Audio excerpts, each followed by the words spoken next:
Here we are. We did it again. All right. We are live. We are on time. Hey, everybody. This is Carolyn Freyer-Jones. I am here with the executive director and faculty member, Johnny Roman. We are here for the third live in the CFJ Coaching Success School series. So welcome if you're here. And if you are here, tell us, right? Like put it in the comments so we can see. I'm seeing a note that says can't post comments to any of your current destinations. Oh, well, let's see. Let's see what happens if people attempt to comment. And we're here today. Oh, there we go. All right. So Ian, glad you're here. Excellent. We are here to talk today about a really important topic. Paula from Dublin, glad you're here. All right. Stephen, excellent. We're going to talk about the anatomy of a service-centered enrollment conversation. So maybe Farnaz is here. Excellent. Maybe some of you saw some of the posts I made, and you might have seen the skeleton. Now, I just discovered before we started today, I was saying to Johnny, like, oh, will I bring out the skeleton? And Johnny was sort of like, I was never like, is that because you're into Halloween? And I was like, absolutely not. It's the anatomy reference. So maybe some of you were also like, why skeleton, Carolyn? In case you were, it was the anatomy reference, right? It was not Halloween. I mean, Halloween's great, but that's not what I'm up to here. It's a great reference. It just clearly went completely over my head. Right. And I want to say hi to Brandon from Sedona and Tracy. You're in North Carolina. We have Bend, Oregon. That's super fun. Welcome. And I promise you, we are not going to be talking about what's all over the news and is so exciting that Taylor Swift and Travis got engaged. That's not the job today, as much as for some of you that may be occupying a large portion of your brain. Although I did see something really funny. A guy did a whole post about why Travis should absolutely change his last name to Travis Swift, because Travis Swift is such a good football name. It's like a name of someone who leaps off of buildings, who like Travis Swift. And I was like, he's not wrong. Like Travis Swift is kind of a cool name, right?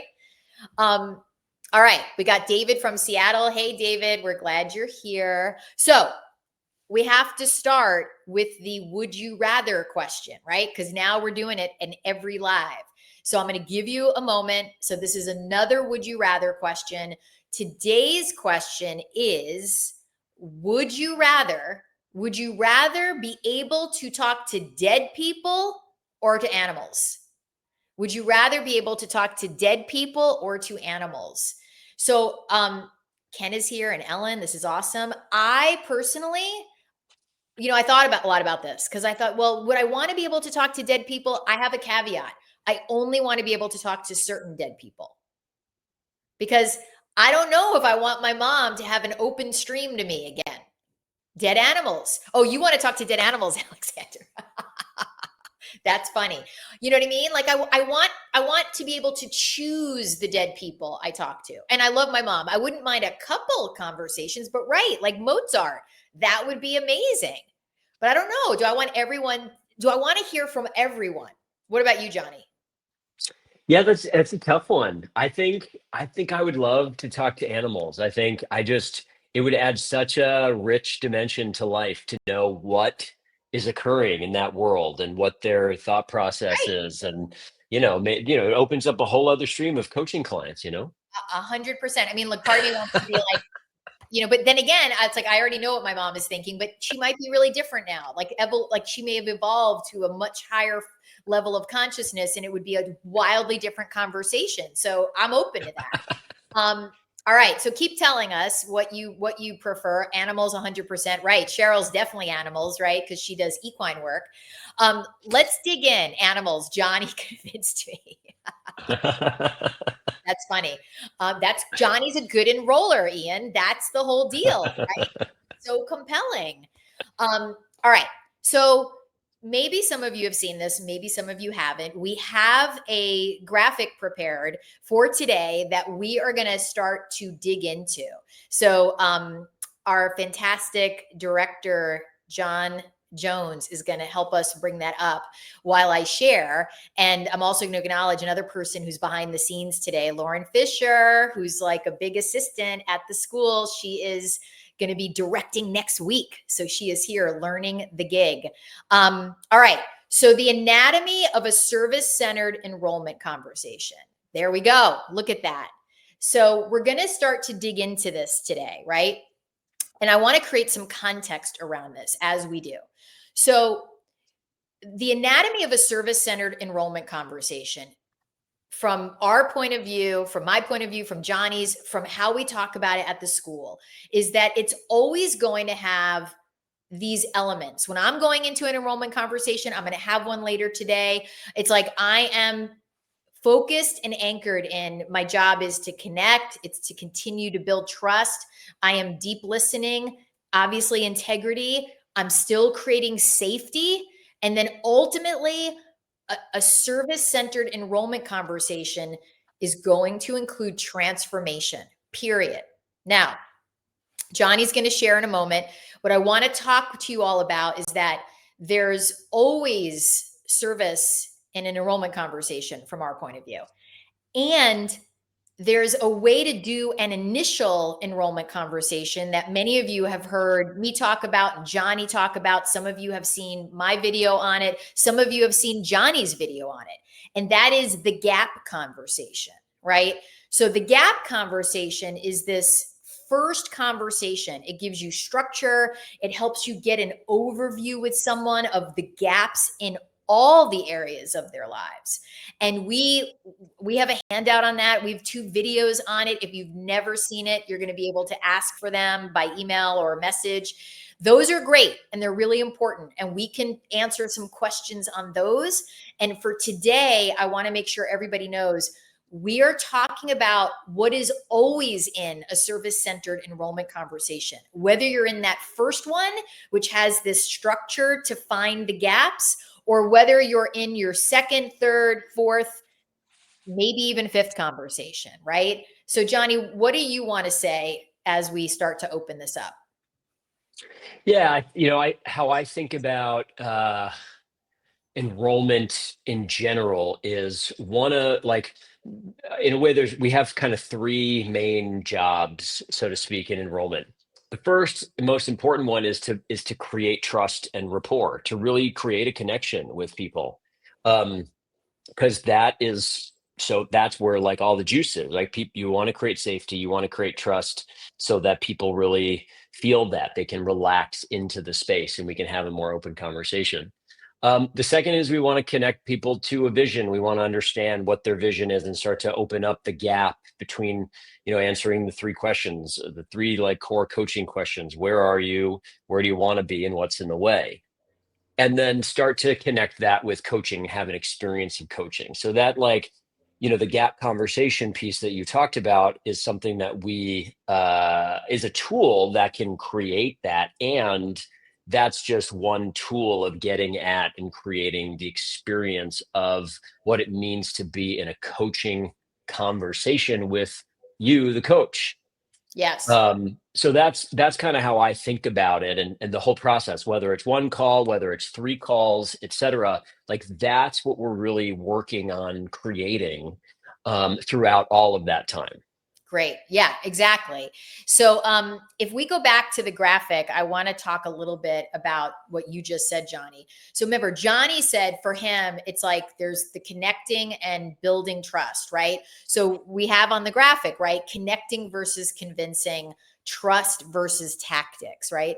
So to me, like some people could be like, well, that's just obvious, Carolyn. Of course I'm not convincing, and I'm certainly not, I don't have tactics. And I would offer that this is where we want to be very willing to consider that their subtle slime can enter into an enrollment conversation in an instant, right, Johnny? It's like, oh yeah. Oh, like I just had It's like, right? yeah. I just had a conversation with a coach yesterday. And the coach was sharing about a conversation they had.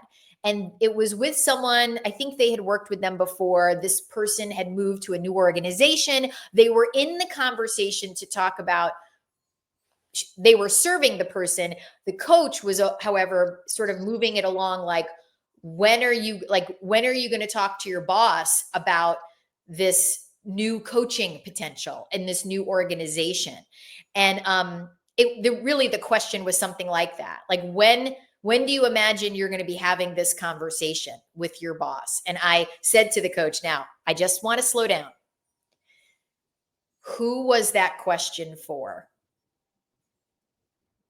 And the coach started to laugh. They were like, well, it was for me, right? When are you going to do this? When For are my you bank account. exactly, right? So it's really important to be very clear that the anatomy of a service-centered enrollment conversation, all these elements are present throughout the entire conversation. That does not change when we get to the end to talk about the potential of working together, if that's what's on the table in this conversation, right? I'm not sliding into tactics. I'm not sliding into like directing, because this coach was almost moving into, well, when is that going to happen? And you need to do that by X, right? Which can then start to be like, and there's a fine line between how much we are leading versus directing, right? Those are two different things from my point of view. And, newsflash, no, you may not like this. This is nuanced, right? And there's no formula. Like we have this graphic, we have, two great videos, if you haven't seen them, on the gap conversation, and we have a handout on the anatomy of a gap conversation. And guess what? We don't do scripts in the form. I mean, the gap conversation is probably the closest thing we get to a quote unquote, maybe sort of a script. And it's really not. It's like, we don't want that, right? Because that's the cool part about coaching and about this process, right? We don't know where someone's going to go. We don't know the flow of, as we go deeper with someone, exactly what will occur. And here's what I will say. And then, Johnny, you may have your own way of doing this. Sure. Creating context at the beginning of any conversation is really important. So what I mean by that is that if I'm entering into a first conversation with someone, I'm going to create context in an even more expanded way than I might in the second or third. And it's still going to be present in the second or third. So in the first conversation, my creating context sounds like, have you ever done this before? Have you ever talked to a coach? Do you have any experience with this? I want to know that, right? I want to know, because some people are they've used coaches and they have lots of experience with it. And that is I'll do it a little bit differently if they've done that. So that's an important question, right? I want to say to them, hey, this conversation may look and sound really different than anything you've ever had before. If they've never talked to a coach, especially, I'm going to create context that this is really different.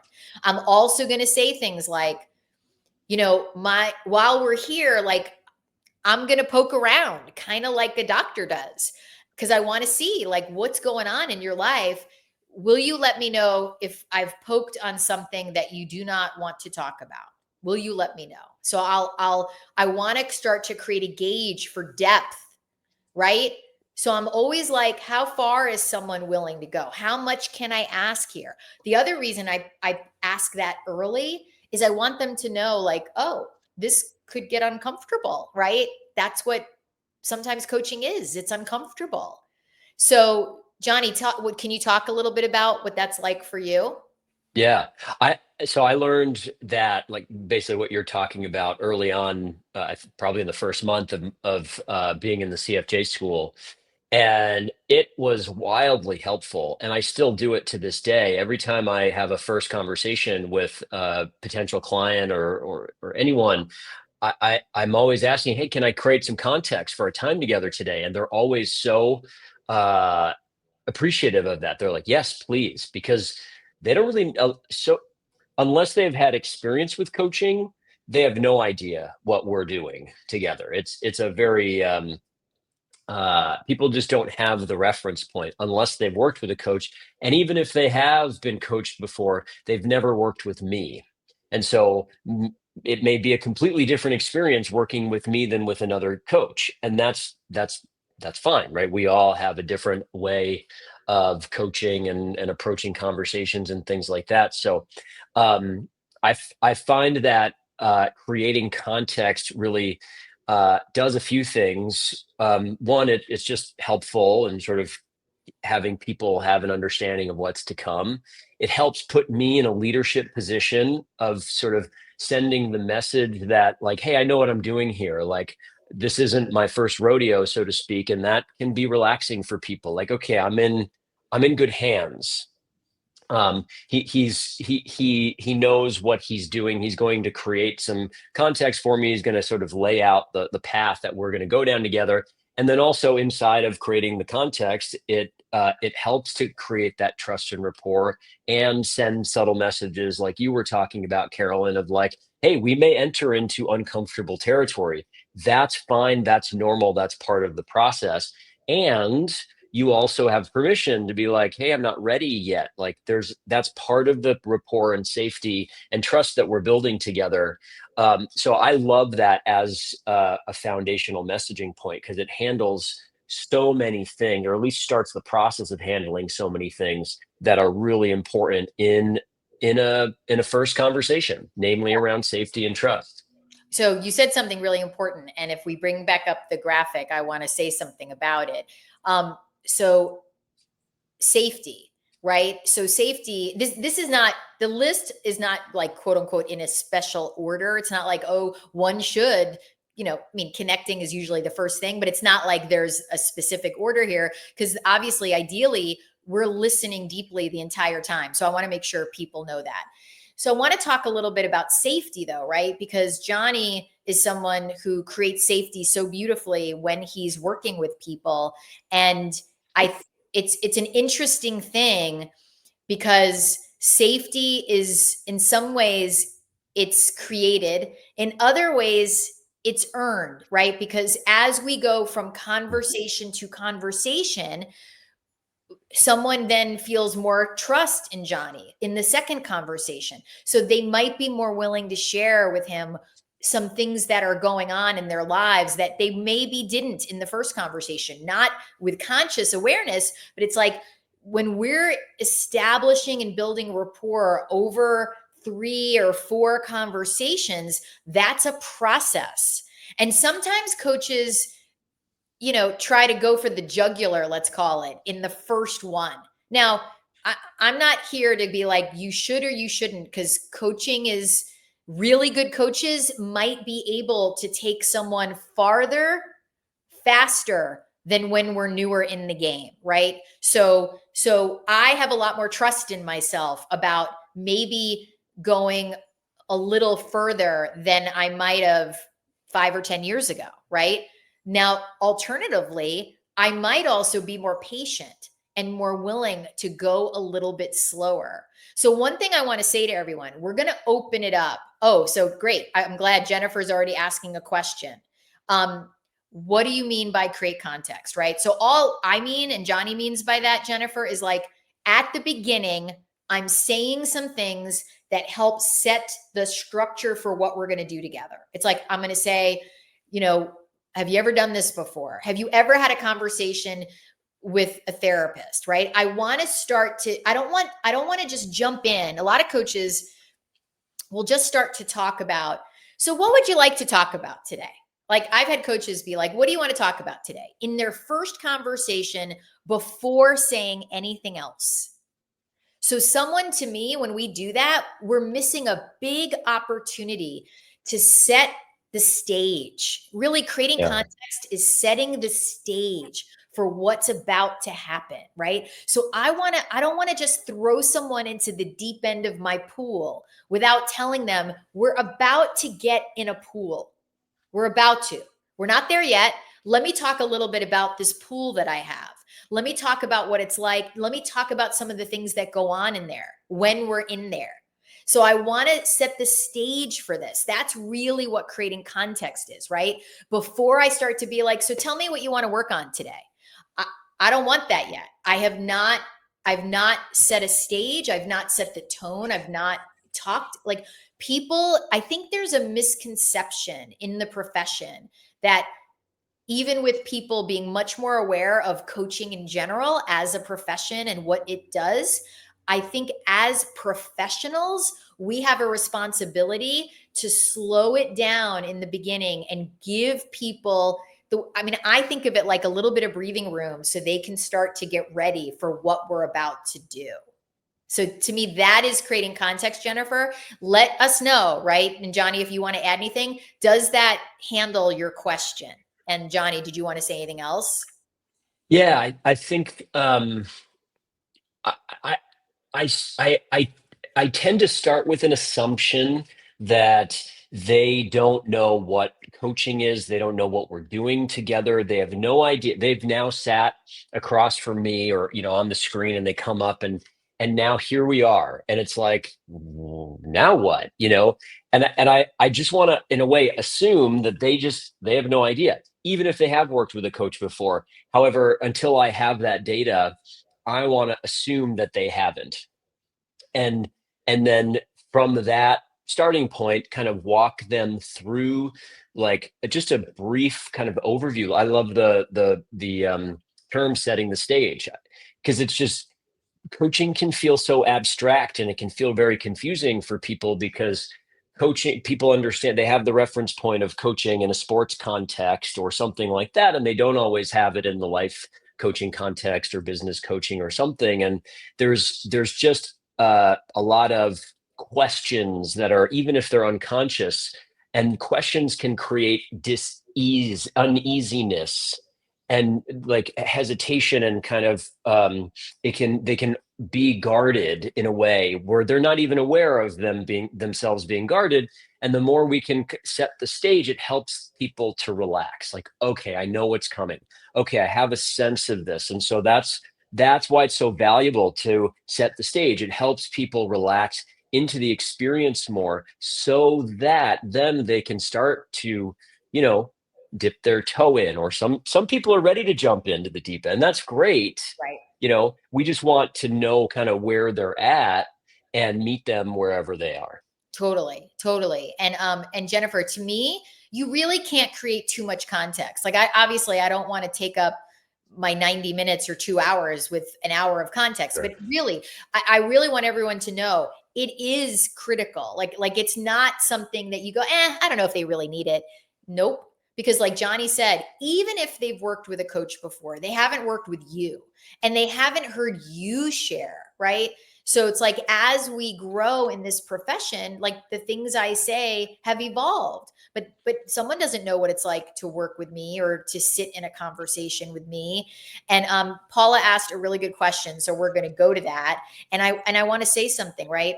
So Paula's question: is it preferable to broadly explain the gap conversation when booking the first session or when the session begins? It's a great question, and my answer is maybe. Maybe. I know that's probably not what you wanted, Paula. And Johnny might have a different thought. And the reason I say maybe is that it could be useful, right? Like I want to say this to everyone. The gap conversation can be used to create an actual conversation with someone. So let's say I'm out in my world, right? I'm at my kids' school, my daughter's high school, and I'm talking to someone, and I mentioned this on the last live, right? If I want to create clients, I want to create them from the communities I'm already in, right? I'm already in. I'm in this community. I have been for 4 years. It's a great community if I wanted to create some clients if I needed some clients, right? So if I wanted to create a client from that community, and let's say I was there, my musical theater, we're there often like helping build sets, or my husband builds sets and I do threading of needles that are very basic for costumes. Someone starts to talk to me about their job, right? And they are sharing, and I know, like, oh, I do that kind of stuff, what they're dealing with in leadership all the time.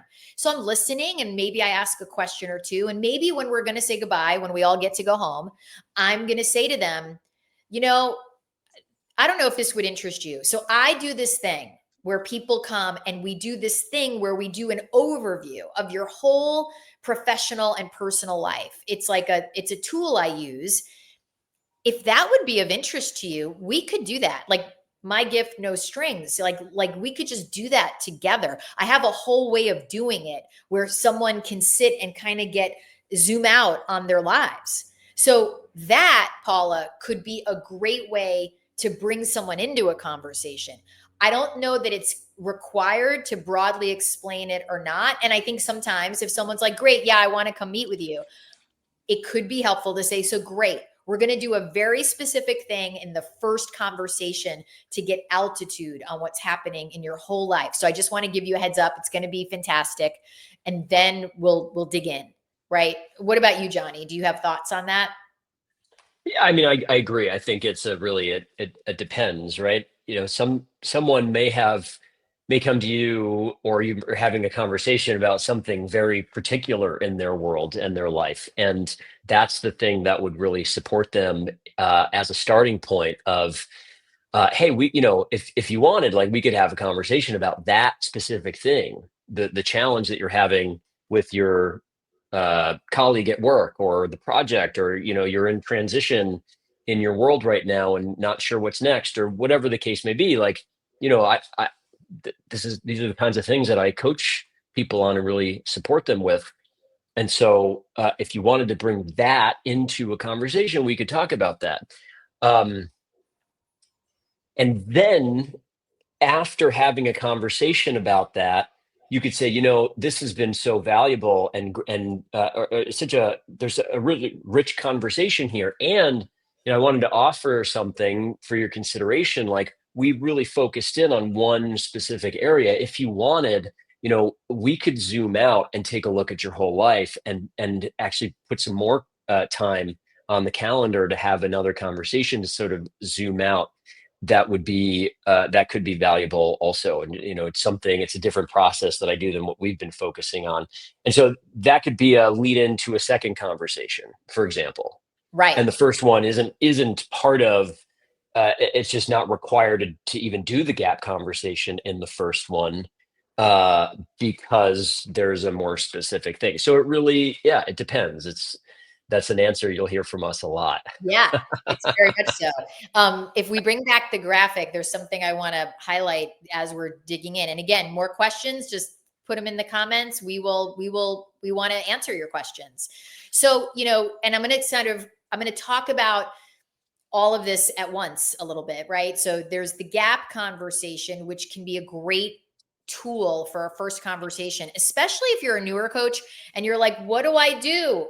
Like sometimes coaches are like, I don't know, like, how do I have a conversation? What do I do? They've said yes to a conversation. What do I do now? Right. So the gap is a great tool for that. Right. And again, we can send you stuff so that you can learn how to do that. And you can hear us say, and you want to use it, right? Like, to me, I wish I could be like, let's do a study on the effectiveness of using the gap. Is there a higher ratio of it converting people to becoming paid clients? I don't have that. We don't do that. However, my guess, my educated guess is it would be yes. So I am going to Me always too. pitch. Okay. So I'm always going to make a pitch for, if you have never heard of the gap conversation, if you're on this Facebook Live, like, what are they talking about? Get the videos from us, get the handout, and then do it. Because, and this is also for those of you that have maybe practiced the gap and then you're like, you know what? I think I'm good. I would challenge that. Like, I know lots of coaches, they'll be like, things are not moving in my business. I don't know. And I'll be like, are you still utilizing the gap? And they'll go, it's been a while, or maybe, but not really. And I'm like, newsflash. If it I works. was one of those. Oh, you were? Yeah, early on, I was sort of like, well, give or take, like, take it, leave it, not that big of a deal. Uh, and um, not really following the process or anything like that. And then I started to get more serious about it. And specific, one of the ways that I got more serious about it was practicing it and doing it on a whiteboard. Because I had heard you say, you and Amber, Chris say that it's so valuable doing it on a whiteboard. And I initially didn't think that it was that big of a deal to do it on a whiteboard. And I just sort of did it in conversation, or, I would sort of just take notes while they were talking. And then I got a whiteboard and I started actually writing down word for word as much as possible what they were saying so that I really captured their experience, their vision, their challenges, etc., and had the whole thing up on one whiteboard Oh, yeah, page. And I like very distinct difference between not doing it and doing it in terms of enrollments and people being willing to say yes, and the impact of absolutely. seeing their life in one frame was huge. Well, we have two things, right? Brandon, who I challenged in a call to get the whiteboard. Look, I did it on the first time last week and it went great. And then, Excellent. yeah, nice work. I acknowledge you, Brandon. And then David, did you see what he said? David said, Yeah. yeah, the gap conversation put 5 figures into his bank account. So that's awesome. So Yeah. I want to highlight the whiteboard thing, right? If you don't use a whiteboard, you're like, I don't know, Johnny, that what I say to coaches is a whiteboard. I haven't used a virtual one. Have you, Johnny? I have not, because I haven't yet figured out, or I mean, I haven't really attempted to connect my iPad to the like Zoom virtual whiteboard, and that's the only way that I would do it if I could actually use my virtual pen, because doing it on just with my keyboard it would be too clunky. Yeah, yeah. And Johnny, I mean, Stephen, I haven't tried it, and we're all for it, right? Like, if you can learn how to do that well virtually, that's great. And I just want to say to everyone, there is magic when whether it's virtual or an actual whiteboard behind us, whether you're on Zoom or live, for someone to see their name on a whiteboard and anything below it. I mean, I'm serious. Like, if you're like, ooh, but what do I put up there, Carolyn? I just put up words. Sometimes I'm like, okay, I'm here with someone. I have my whiteboard. We're getting into a conversation. And I know in my head, I'm like, Carolyn, you got to get something up there for them about them. And I'll just put up words they're saying. Like, sometimes I'm like, you know what? I'll let it evolve. Now, the gap, that's magic on the whiteboard, right? For someone to see their whole life in these two circles or pies, whatever you want to call them, that is really important. And it's like there's something tangible. Yeah. And let's be clear, it also distinguishes us, right? Because who doesn't like feel better when someone's writing something down? I'm like, wow, you look like you know what you're doing if you're writing something down. Even if you don't, even if you're like, oh God, I have no idea what do I say to this person? They just told me they want to talk to dead animals. I don't know. Is that something we coach on? That feels, I don't know. If I was thinking that, I'd be like, coach dead animals on the whiteboard, because I'd be like, okay, in the time it takes me to put coach dead animals on the whiteboard, I'm going to come up with something to talk about with that. Even if it's like, slow down. Like, why do they need to be dead? Can we just have a little conversation? And then I hit the red button under my desk. Um, so, okay, do I need to be enrolled in the school? No, whoever that is on LinkedIn, we apologize for whatever reason your name does not come through. You do not. All you need to do is private message me or Johnny on LinkedIn or Facebook, or email us. And our email addresses, Johnny's putting them in the chat right now. So whoever that is, just private message me or Johnny. Or if you have my email address already, we will happily send you the videos of the gap, the handout with the gap. It's all yours. And you don't need to be in the school. So let's bring the graphic back up when we're done with the email addresses. I want to start to, there we go. Okay. So I think this is really important to slow down on this idea of directing, right? Or we can call it directing or telling, because there's a fine line here, right? Like, it is our job to do a couple things in any enrollment conversation. We're in charge of managing the time. We're in charge of, at the end of a conversation, where if we're going to create another one, that's our job. It's not theirs, unless they're like, hey, I need to talk to you more. Occasionally that happens, which is always amazing. It's like we are responsible for the leadership of the time. Now, what is the distinction between that and directing and telling, right? Which is different. So in a gap, which I'm walking someone through stuff to figure out what is the scope of their life, what are the things they're involved in. That's a very specific thing. When I'm in the next one, the next conversation, let's say that I've created, I don't know where it's going to go, right? Like I'm picking 2 or 3 things that were highlighted in the first conversation and saying to them, like, look, which one do you want to dig into? Like there were 3 things that popped up as really not working for you. What do you want to dig into? That's when it starts to be more of a collaboration, right? Because coaches can sometimes be like, oh, that's the thing. You need help with that.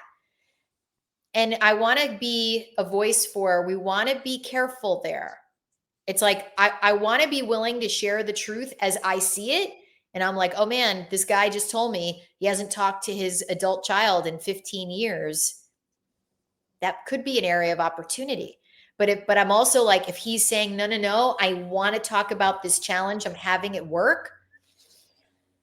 I'm in enrollment conversations, I'm probably going to lean into what he's requesting. I'm not going to be like, but wait a second, you haven't talked to your adult child in 10 years. That's me directing the process. So I want to put that on the table for us. Oh, hey, Joanna, thank you for sharing your name. You are no longer LinkedIn user. You are now officially Joanna. So I want to get into this idea of directing versus telling. Do we want to, Johnny, is there anything you want to say? And please, if people have questions, let's hear it. Yeah, I mean, it's kind of the distinction between leading and directing, right? We are leading the conversation. We're demonstrating leadership so that people have trust in our ability to guide them through a process, through the coaching experience, et cetera. However, we're not telling them what it is that they want to work on or need to work on or something like that. I might, in that, given your example that you brought up, I might slow them down and be like, I just want to slow down with something, because you did mention this thing. I really hear that you want to work on this with whatever's going on at work, and part of my job is to kind of listen and pay attention to what's coming forward. And you mentioned this, and it just, it certainly brings up a question for me. And we don't need to go there. I just want to kind of, put a mark, a little exclamation point, because it's standing out to me. Uh, and then I might just say that and then move on, or just as a way of kind of bringing it up, um, so that I'm not telling them that we need to work on that, and I'm highlighting that it stood out to me because that's Yes. my job. Yes. No, Johnny, I totally agree, right? And that's the game of being a intuitive coach, right? Who's always in the moment going to be like, am I going to say something or am I not? Where do I what feels aligned for me right now? What am I getting nudged to do internally? So Yeah, really important. There's no right or wrong.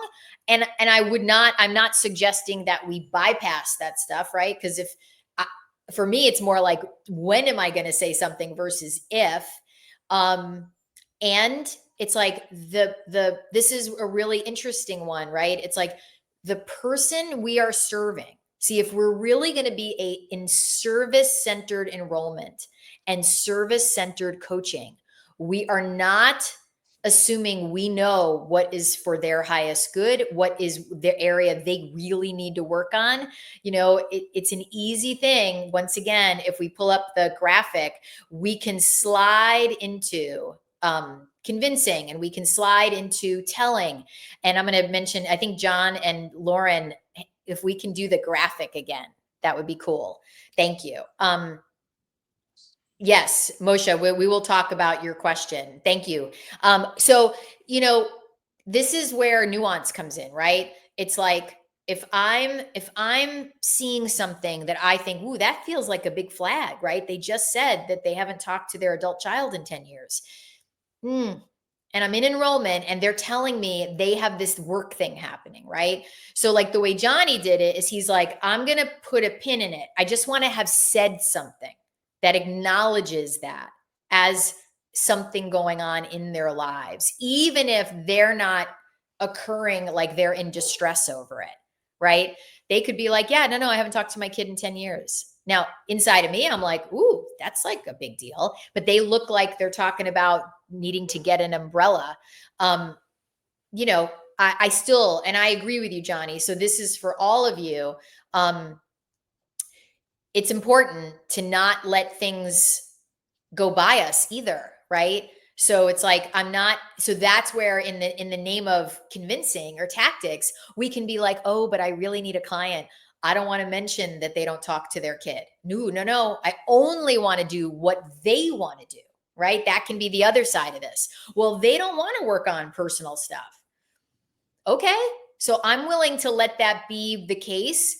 And then maybe in the third conversation, I might, if it were me, remember this is about who I am as a coach, I might say to them, look, I just want you to know if we were to work together, we wouldn't be leaving the personal stuff out. That's just not what I do in my work. I'm not suggesting to you that I am saying you all your personal life is going to get handled inside of our next 6 months.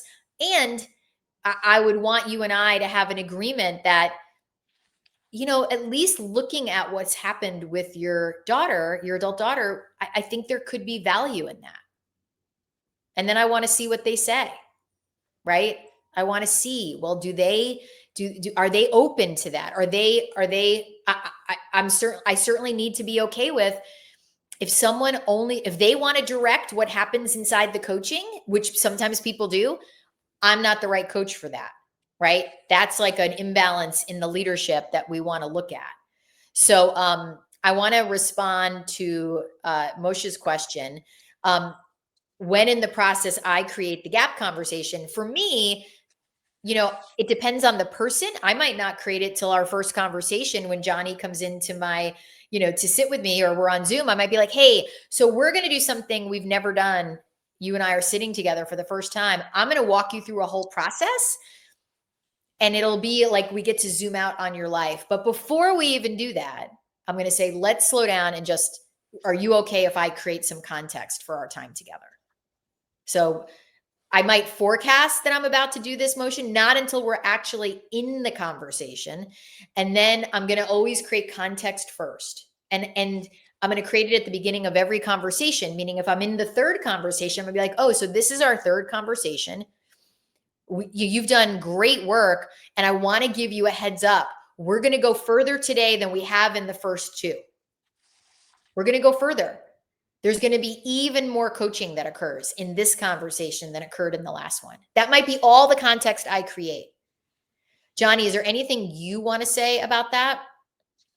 Yeah, I mean, I think of in a way, I'm always in the gap conversation in a way, because I'm always at a minimum getting a sense for where they are and gathering data about their current reality by asking questions and just listening to them and things like that. So no matter what, I kind of consider no matter how long the enrollment process takes, I'm kind of in the gap conversation from the get-go. Uh, that being said, I'll introduce the gap conversation at any point. Sometimes it'll be what I start with after context. Sometimes I'll be halfway through the first conversation, and then it just feels like now's the time to start adding structure to our conversation. Sometimes we'll just use the whole first conversation to really connect, create rapport, get into coaching on some specific things, and then say, this has all been great, and we've been really focused on, where you are right now, and uh, there's another step kind of in terms of how this really looks, and it's expanding on what it is that you want to create. We got a really great sense of where you are right now, And we can put some more time on the calendar and then really dive into a vision that you have for the future, for what you want to create, et cetera. And then that will be, then the second conversation could be the gap conversation. So Right. really, it really depends. It's just that took me a while to get to that point, right? I was much more structured with it, where it was really either my first or second conversation, and that was it. And now I sort of, I'm more comfortable in the dance of it, in the flow of it. Yeah. And I think it's important, right, to know that that's what happens in the evolution of a successful coach, right? It's Yeah. like when someone's in their first 1 or 2 years, I'm like, coaches sometimes can be impatient and want to take the training wheels off, AKA, like, I don't want to do it that way. I want to try it this way.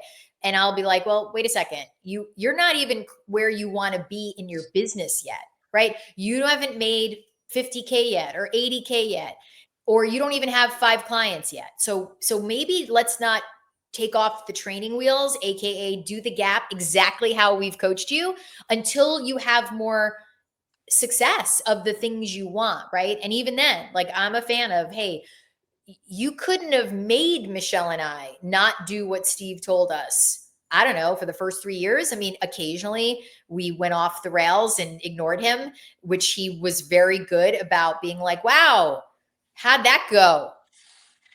How did that go? So I want to go back to the graphic because I want to talk about something, and I'll answer Steven's question. So, Steven, your question is there a flag when I would say we probably shouldn't work together? I mean, I don't know, like, the dead, they want to be coached on how do I communicate with dead animals. Not that people, who am I to say that's not possible? I just don't think I'm the best coach for that. So I might go, hey, you know what? I'm not for you.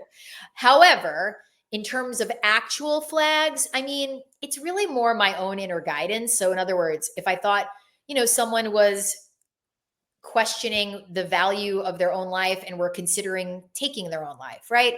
You need to be with a therapist, and you need to, that's not what I do, right? That would be a flag. Another flag might be if I felt like they don't really, for this is again a Carolyn thing. So my coaching is never just goal line, right? So I do a lot of goal line work. I love goal line. I love helping coaches learn how to make more money in their businesses. And even in the school, it's not just about that. We're always getting at what's in the way. We are always digging into the inner work in combination with the goal line work. So, in my vernacular, which comes a lot from the University of Santa Monica, I'm always wanting to coach someone in soul line, goal line. I'm not strictly or solely a goal line coach, just because it's not as interesting to me. So if someone wants to make a lot more money, I mean, that could be a fun project I'd love to coach on. And I'm going to want to be like, well, what's the end result of that? Right? What is that going to get you other than more money in your bank account? Right? So I have a client right now, super young, successful guy, has already created a significant amount of wealth in his life through his business.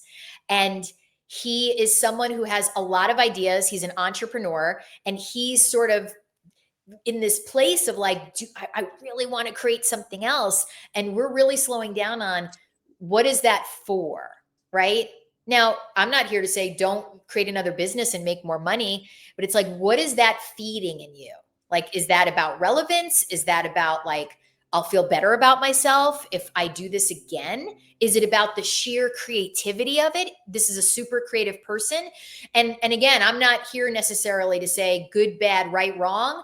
I'm here to be like, is this internally, are you, what's the, we often want to create things on the outside to make ourselves feel better on the inside.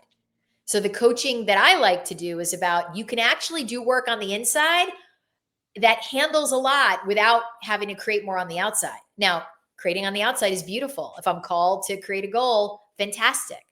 So for me, Stephen, it's really like, is that where can I best serve someone? Where can I best serve someone? So, Can I add perfect. something to that? Yeah, please. So yeah, I like to think of it in green flags, yellow flags, and red flags.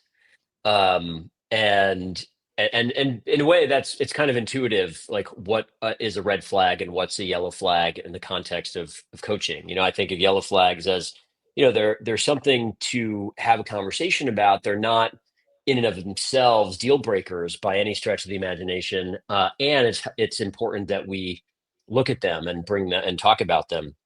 Red flags are things that could be deal breakers, that could significantly impact my ability to coach them, their ability to be coached, their ability to make any sort of progress. For example, if they're like, yeah, I want coaching, and I have no time for it. I have no time to do anything. Like, I'm so, all over the place kind of thing. And I want to slow that down, because they might not get any value whatsoever if they have no time to do anything about what we're talking about. Um, or if they're, alcoholic or drug addict and can't stop, from taking substances or whatever, meaning they're showing up inebriated or whatever the case may be, like things like that, that could be deal breakers. I want to slow all of that down and say, so, I'm like, I just want to point out, like, I've got a couple red flags that I want to talk about here that are kind of coming up for me, and talking about that, because if those can't get resolved, then there's really no, at least from my perspective, from a coaching perspective, and this could be my own kind of red line, so to speak. There's really not a conversation to be had, Right. because there's not really coaching that can be on the table if there are deal breakers that are in the space. So we want to resolve them. Right. Yeah. So, and Stephen and everybody, like, we each get to determine what those are, like, I'm in agreement with Johnny. Like, I'm not going to coach someone who's an active addict in anything that, like, it's like, cause that, unless they're getting real help, right? Unless they're in a 12-step program, unless maybe then I'd consider it. It just depends. Yeah. It depends. Yeah. Depends. Can we pull up the graphic again? Thank you. So this is really important, right? Because I imagine, I don't know, and this is a question we can pose to all of you that are here, whether you're on LinkedIn or Facebook. Maybe it would be helpful to get well, I'll do it as a rating. So I want to, if you're above 3 years in the profession, like, let's put you in a 5 and above, right? So you can be like, if you're above, I said 5 years, right? Did I say that, Johnny? Is that what I You said? said three, 3. initially. Yeah. Yeah, I think I'm making this way too complicated. If you're 3 years or above, you're going to put in the comments A, like just the letter A. If you're 3 years and below in the profession, put the letter B. Okay, just so we can get a sense of who's here, because this is an important piece when we're talking about service-centered enrollment conversations, right? All right, great. So just keep posting. So if you're in your first year, second year, first or second year, right? Right. And then, and your third year, that's B. Sure.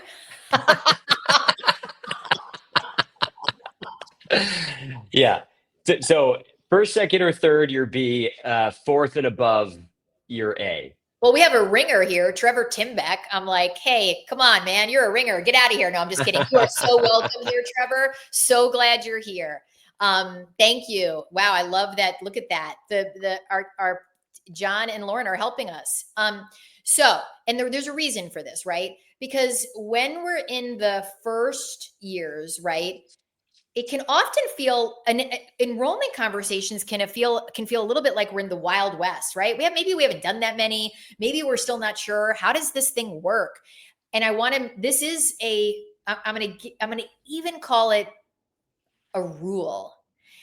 And I very rarely call anything a rule, but things have to occur in such that someone would want to have a future conversation. There has to be some transformation. The needle has to move, right? So I can't, as a coach, be so like caught up in the structure. What do I do here? I don't know. And I'm not centered in creating transformation with them, right? The key, in some ways I could say to you all, look, even if you were messy on your your creating context and you kind of flubbed around, if transformation actually occurred, there's a potential likelihood that you could still create a second conversation. In fact, I might even say there's a high likelihood, right? It's like, so we do need to know how to create some kind of transformation. I don't care what kind of coach you are, whether this is fitness or whether this is nutrition or whether this is life coaching or business coaching. Even in the gap, right, where we're kind of putting their whole life up on a whiteboard, I want one or two things I'm going to coach on. Could be 5 minutes, but something where I just had an enrollment conversation with someone, I don't know, like a week ago. Very high level, intense corporate executive. And I was aware we were like 30 minutes in, we were only doing 75 minutes. And I had this awareness in me. I was like, Carolyn, you need to make something happen here. Like, we're having a nice conversation. I'm getting a sense of this person's life, but I'm like, there needs to be something real that occurs for him that he can go and use, or there's a shift in how he's seeing something. So I started to get really like, okay, I need to pick something he said and go, can we talk about that? Can I offer you something on this thing you just said? Right now, in that conversation, and this is important for all of us, it's like, what questions are we asking that might create movement for someone? So in that conversation, it was becoming clear to me based on what he shared that he is hard on himself, right? It's like the way he shared some of his thinking about what was happening in his workplace. And I said to him, like, so would it be fair? It occurs like you're hard on yourself about this, even though you've just received a fairly substantial promotion in leadership. And he was like, oh yeah, no, I'm hard on myself. And I said, so is that like your strategy? Like, do you actually think that being hard on yourself is how you've created all the success you have? And he said, I've never thought about that. Yeah. And I said, so are you open to another possibility that you could actually create more results and more success in a different way? He said, I'm not sure I'm open. And I was like, ooh, we're in a good place. This is where good stuff can happen, right? So whether or not I was like, maybe I created context really well, maybe, but what if I hadn't? If we could have gotten to that place where he started to question his own way of being with himself as a way to get results, that's great. So if we pull up the graphic, right, it's like, this is where it's important, right? Like, and look, if I could have made the graphic longer, or there could be a lot more. So like, we could have put in there, I don't want to say provocative questions, but questions would be questions versus what? I don't know what the distinction would be. Maybe you have one, Johnny. But questions are important in a service-centered enrollment conversation, and the quality of your questions are important, right? The quality. I want my questions to go deeper as conversations continue. Do you want to say anything, Johnny? Can I look at the total, by the way, as Johnny shares? Okay. So 14A, 11B. It's Okay. more even than I thought. Yeah, it is. It's great. Great. Yeah, I mean, I don't know what the distinction would be in terms of, the quality questions versus not, but I do think, part of the experience of expanding your impact in enrollment is just being in enrollment and being in these, the conversations and experimenting and testing, and it will develop and strengthen over time, right? You'll connect more with your own intuitive guidance, and some of those questions will feel more accessible, and they'll bubble up more easily. And there are some great questions. I know some people collect questions and things like that, and I've collected them. I've looked at collections of questions and whatnot, and I have sort of deferred to my intuition more often than not, and what comes up and what I'm curious about, that to help guide. And that's just been something that has been developed, little by little over time. There was something I wanted to bring up. I think it's important to talk about, because you said something interesting, Carolyn. You said it was only 75 minutes. And I think it's helpful to create some context for, like, how much time we spend in conversation with someone in Yes. enrollment, because Yes. only 75 minutes, some of the people on the call right now, some of the coaches might think 75 is a really long time. Oh yeah. And right, And you're like, what are you doing in that amount of time? yeah, right. What is happening? Whereas Trevor, who we both know, I mean, I don't know, he spends 2+ hours with people. Right, Yeah. exactly. So there is a whole range, and one of the things I learned, I think it was from you early on, or no, I think it was from even before I joined the CFJ school, that got reinforced in the CFJ school, was the longer we spend in conversation with people, the higher the Oh yeah. likelihood that transformation will occur, that some kind of value will get created, and the higher the likelihood they will connect the value to coaching and enroll with coaching. So my sort of enrollment process, if you will, typically for individual coaching is at least two 90-minute conversations.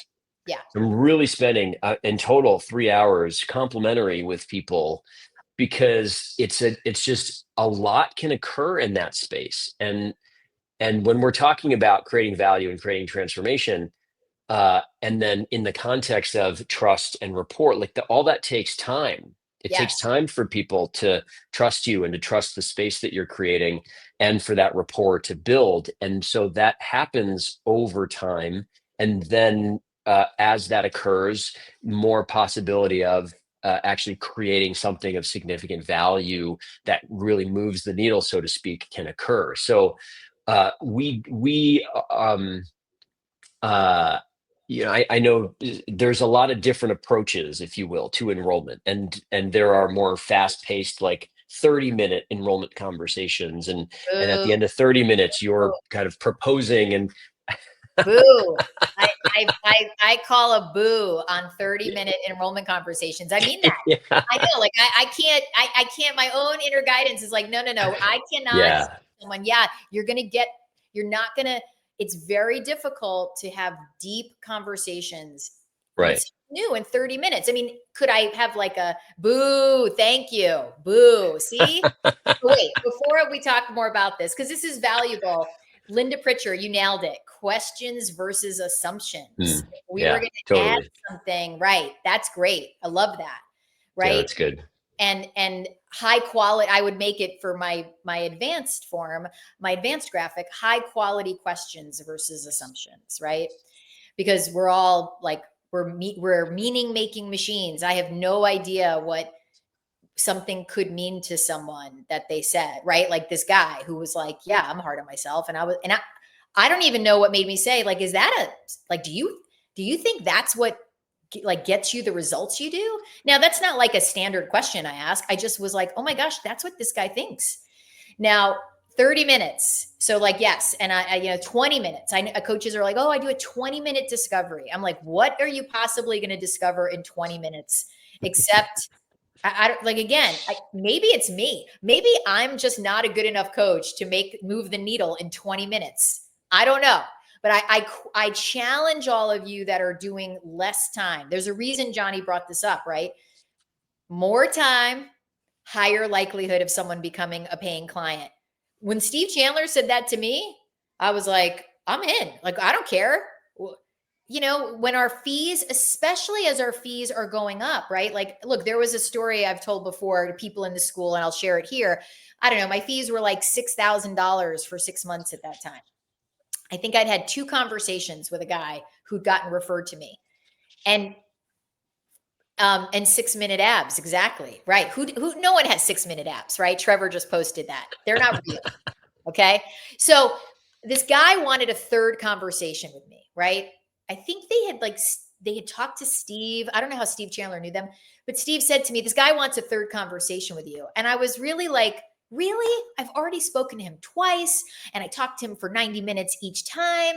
And Steve was like, oh, so you're not willing to have another 90-minute conversation for a potential $6,000 client? And I was like, oh, right. I'm becoming obnoxious. I will stop doing that. It's like it's easy for us to get like, and I've seen this happen over and over with both the coaches 3 years and under, and sometimes 3 years and over, like, come on, I did two 90-minute conversations, and we get a little like we're measuring, like, oh, they had enough time. Now, I'm not here to say we all get to decide how we do this in our business, right? And I want to look at my results. Do I have the number of clients I want? Am I earning what I want? If those answers are no, there's opportunity to tweak, to evolve, to experiment, and to consider the possibility that your willingness to serve might benefit from an increase, right? Lisa Husseini, who's on faculty at the school, I'm going to be sharing her recent interview shortly. I mean, I'm always like, Lisa will say to the coaches in the school, sometimes I play a game.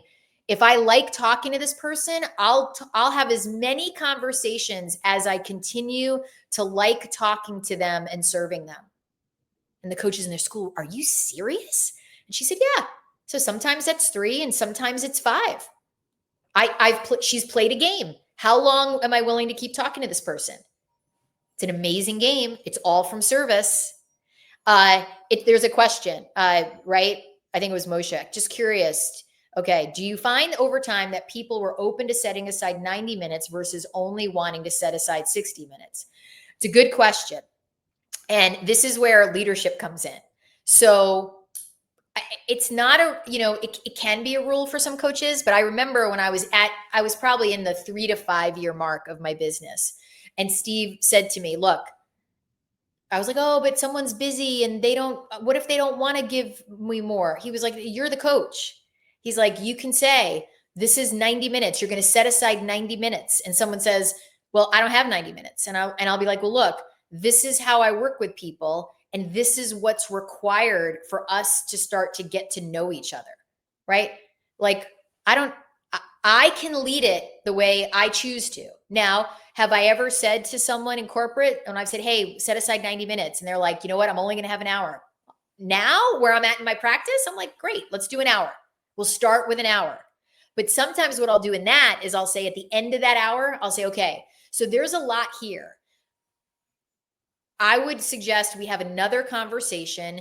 And this next one, you are going to set aside 90 minutes so that we can go much further. I just did that with someone. I was like, you know what? We're going to do 90 minutes. So at that point, there was some trust. We'd obviously connected.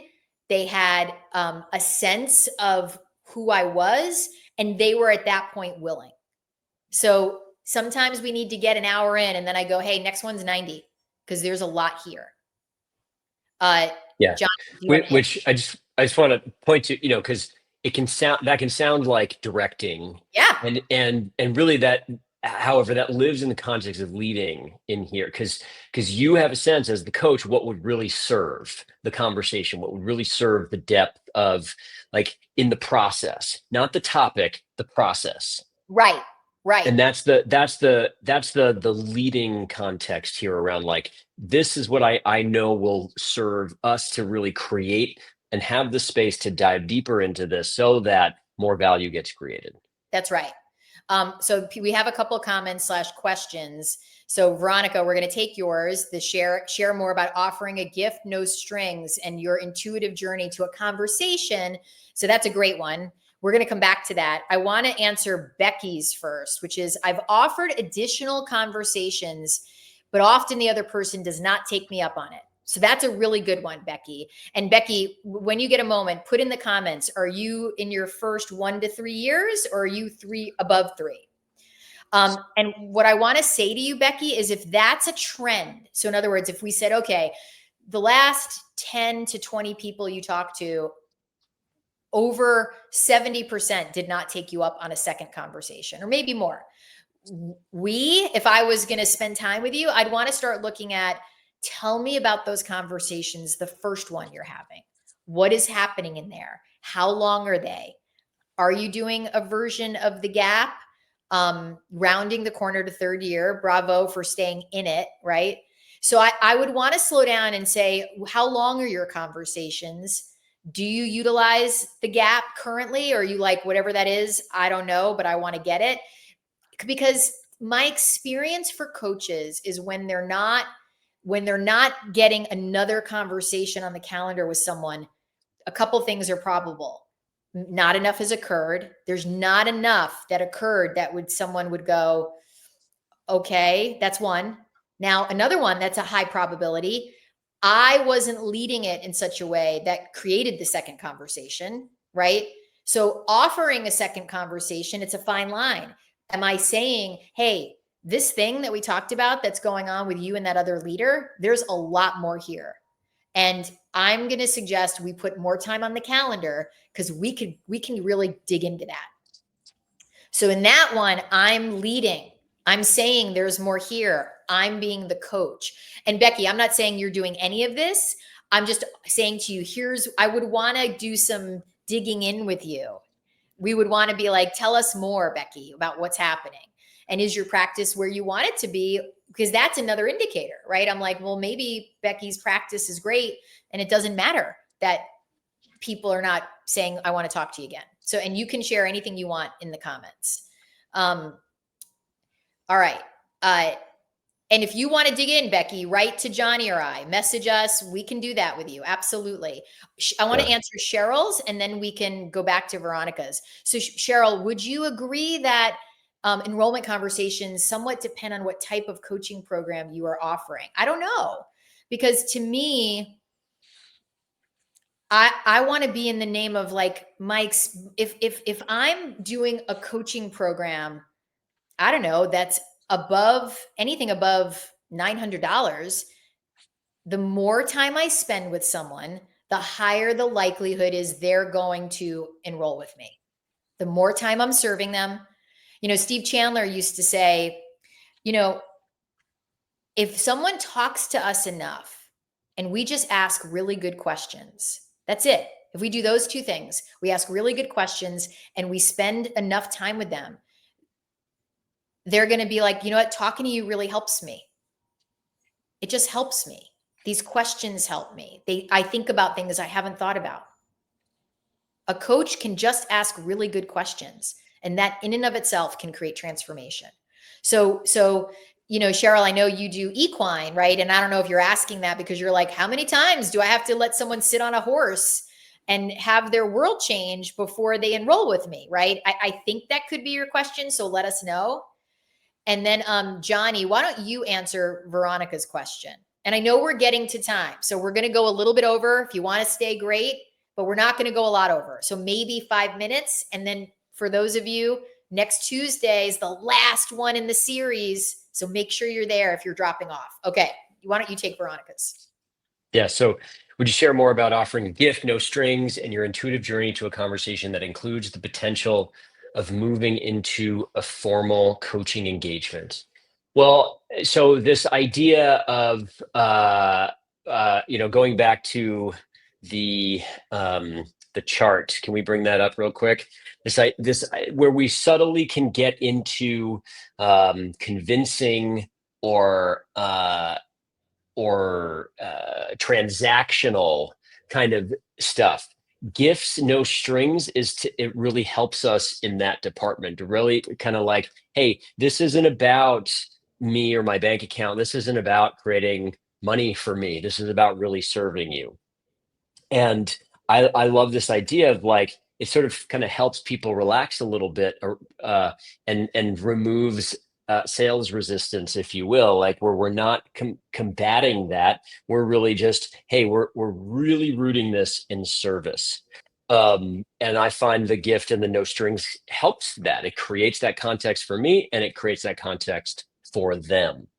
In terms of my intuitive journey to a conversation that includes the potential of moving into a formal coaching engagement, that's it's like, what is there something on the table here? Have we really uncovered value? Is there is there a path? Is there a vision that's exciting for them? Is like, what are we talking about? And have we created enough of a, like, what is it that we would even be working together on and towards in order for the conversation to make sense about working together? Because if not, then more time is required to be in the conversation to uncover all of that. And that's part of the intuitive journey. That's part of the process. That's the value of the gap conversation, because it really handles a lot of that. And it's like, there has to be something, some clarity of what are we working on together? What are we going towards? And and that then can sort of inform whether or not it makes sense to move into the conversation of, do we want to talk about working together and what it would look like to work together, so that we know the direction that we're heading. I That's so how I think about it. Yeah, I so appreciate what you're saying, Johnny. And I so appreciate the question, Veronica. And Veronica is a super seasoned coach, and really, I mean, she has enormous depth in her work. And what I want to say to everyone, because I think what Veronica is pointing to is really important for all of us in the anatomy of a service centered enrollment conversation. So, in the anatomy of a service centered enrollment conversation, ultimately, until we move into it once, twice, three times with someone, we're not in it. See, it's like when I invite someone to sit with me, I'm not in it. I'm not hunting. I'm not a shark hunting to create a client in such a way that, like, no matter what shows up, I'm creating a client with this person. I'm not. It's like, because I don't know.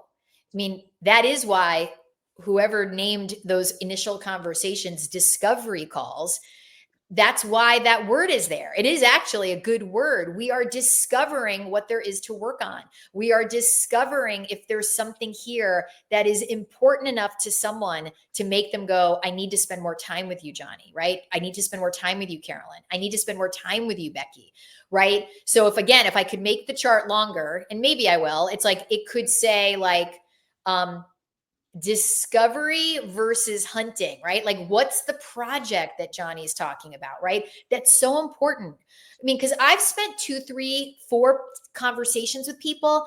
And when Steve would ask, like, what is this thing that you would work on with this person? And if I don't know, either I haven't done my job well enough, or there's not enough, right? Right. There's not enough. And that's okay too. Because if we're Hmm. in service, it's okay. Of course, some people are not going to have something that's important enough to them to make them go, I have to invest. I have to spend more time with you. I'm going to invest 2, 3, 4, 20, 50, $80,000, right? It has to be something that's like, wow, if the investment, what the result could be is far beyond what I would invest, far beyond. So I think that's a beautiful thing to kind of close on here, and to let you all know, like, wow, I so appreciate you being with us on this. And the questions and the comments were super rich. We will be here one more time. So there is one more live in the series. It will happen next Tuesday at 12:30 Pacific. So the day after Labor Day. So I want you to remember this, right? Because don't get sleepy because it's Labor Day and go, oh, wait, Tuesday, we're all showing up for work, right? We're all showing up for work. And part of that is being here. If you want the Gap handout, the Gap videos, if you want this graphic as a handout, email us, message us. We will send it to you. If you're watching this recording, we will get it to you. Becky, if you want to have a conversation, reach out. We will get you on our calendars because we want to get you more people saying, yes, that would be great to talk with you again. And we have not revealed the theme for next week. I'm not going to, because it's under development. However, we will still take requests. So if you're like, Carolyn and Johnny, please talk about money, talk about, I don't know, something related to coaching, like what would help you most in your enrollment and building business journey. We have a lot in our toolkit that we can help you with. So either I'm going to land on it or tell us, and then we will take it. So, Becky already emailed. Good for you. And Jennifer, great. And bravo, everybody. We will see you next week. All right. See you later. Bye bye.